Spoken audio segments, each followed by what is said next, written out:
Kemarin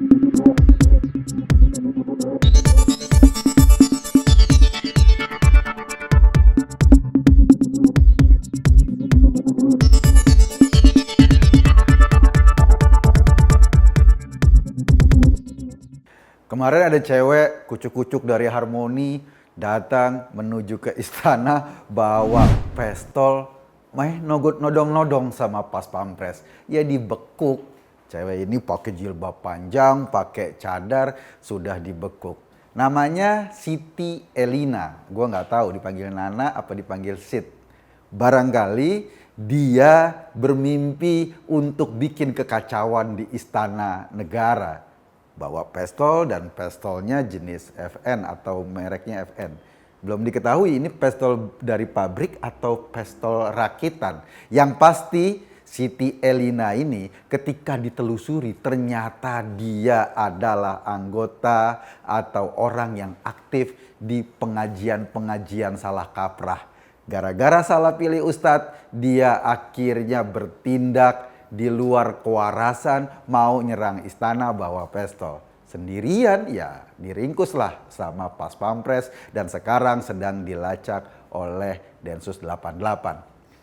Dia ternyata adalah warga Koja, Jakarta Utara. Menurut informasi ketika digerebek rumahnya, digeledah, itu di rumahnya ada berbagai macam.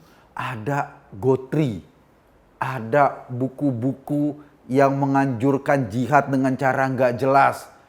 Banyak juga barang-barang yang diindikasikan memang dia ada dalam satu lingkaran atau kelompok yang sering meneriakkan kata-kata jihad. Ketika dilacak-lacak, lo tahu nggak? Ternyata kata Elina, dia sempat dapat wangsit untuk masuk surga. Dan untuk masuk surga, maka tindakan bodoh itu yang dia lakukan. Gua nggak tahu wangsitnya dikirim dari mana. Kan kemarin WA lagi bermasalah. Barangkali wangsitnya dikirim lewat Telegram atau lewat micet. Kita nggak tahu. Yang pasti Elina ini aktif dalam pengajian-pengajian yang menurut informasi dia ngajinya di sekitar Kalibaru tuh. Kalibaru, Jakarta Utara. Beberapa minggu dia ngaji, lalu tiba-tiba agak hang, tiba-tiba agak ngaco dan kemudian melakukan tindakan berdasarkan wangsit. Gue yakin ini pasti akan dilacak oleh Densus 88. Kira-kira siapa sih kelompoknya? Dan menurut BNPT, Elina ini ternyata adalah simpatisan atau orang yang sangat mendukung tegaknya khilafah. Nah, ini biang keroknya. Dia juga di media sosialnya menjadi followernya Felix Xiao. Dia di media sosialnya menjadi followernya penceramah-penceramah yang sering ngomong soal khilafah. Jadi Elina ini memang diindikasikan ada dalam kelompok orang yang mau mengacau di Indonesia. Kalau orang ngomong tentang teror, kelompok-kelompok pembelanya pasti akan ngomong, ya ini nggak mungkin lah ada cewek kucuk-kucuk sendirian mau nyerang istana. Logika aja nggak mungkin dia melakukan itu. Ini pasti rekayasa, ini pasti permainan sandiwara pihak intelijen atau polisi dan lain-lain. Seolah-olah bahwa tindakan itu bukan tindakan yang murni dari Elina sendiri. Ini ada rekayasa dan macam-macam. Tapi lo tahu nggak, Indonesia sebentar lagi akan menghadapi atau menggelar acara G20. Sekian puluh kepala negara dari seluruh dunia akan hadir. Negara-negara besar, negara-negara yang menguasai 80% ekonomi dunia akan tumplek-blek di Indonesia. Nah, gua membaca ini bukan cuma sekedar kucuk-kucuk cewek blow on bawa pistol ke istana. Ini untuk menciptakan persepsi kepada dunia bahwa Indonesia nggak aman. Indonesia bisa dimasuki, bahkan ring istana bisa dimasuki oleh cewek blow on ini. Kalaupun sebetulnya masih jauh sih dari istana, dia cuma ada di pinggiran jalan doang. Tapi persepsi yang mau dibangun kayak gitu. Sehingga pesannya jelas bahwa ini keamanan di Indonesia itu diragukan agar bangsa ini gagal atau negara-negara kepala-kepala negara lain takut datang ke Indonesia. Agar kita gagal dianggap sebagai ketua presidensi G20, negara-negara dengan ekonomi terbesar. Padahal ketika Indonesia diamanahkan sebagai ketua presidensi G20 dan kita akan menggelar sidang G20, ini adalah momentum besar tentang bangsa ini. Negara-negara lain itu difasilitasi oleh Indonesia membicarakan kondisi ekonomi dunia. Dan kita tahu pembicaraan di G20 itu adalah pembicaraan yang amat strategis.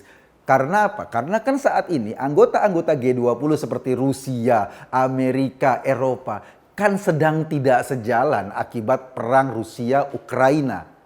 Karena itu momentum sidang G20 yang menghadirkan kepala-kepala negara ini adalah momentum yang ditunggu di seluruh dunia.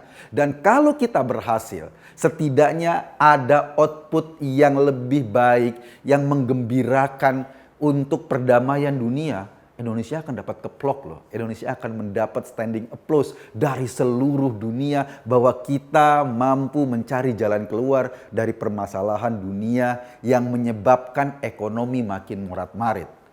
Itu yang sedang kita lakukan demi kebesaran bangsa ini, demi kehebatan bangsa ini. Tapi orang-orang model Elina, orang-orang yang senang melihat orang susah, pasti nggak mau kalau bangsa ini menjadi besar. Pasti nggak mau kalau bangsa ini diakui di dunia. Mereka maunya mengacau karena mereka tahu hanya dengan kekacauan mereka bisa hidup, mereka bisa eksis di Indonesia. Hidupnya kayak lele, cuma bisa hidup di lumpur kotor, di tengah septic tank. Hidupnya kayak gitu. Ya kalau kita lihat orang-orang ini yang hidupnya, otaknya sehari-hari diisi oleh doktrin tidak jelas, sebetulnya mereka juga korban. Barangkali ya, ini barangkali proses evolusinya belum selesai sehingga volume otaknya belum maksimal.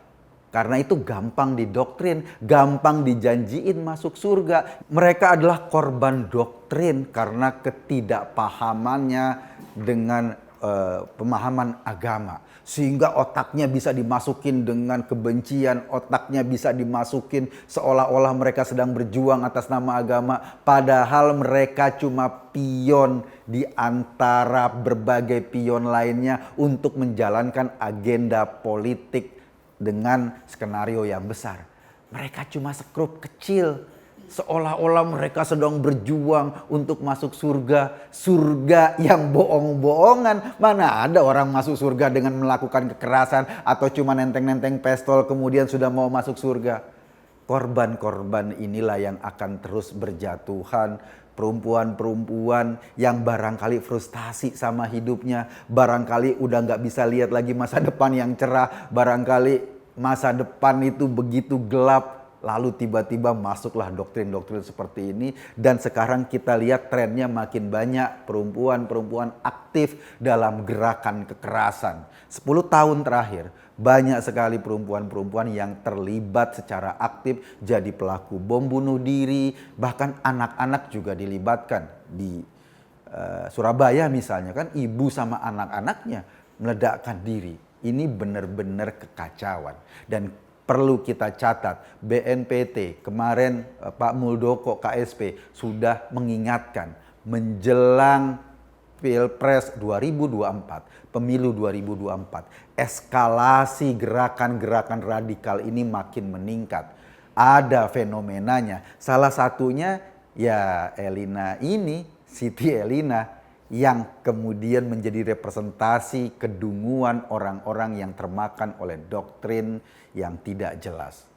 Gua cuma ingin mengingatkan di sekitar kita, di lingkungan kita barangkali ada juga suara-suara yang mendorong orang untuk berlaku intoleran, berlaku radikal atau bertindak keras.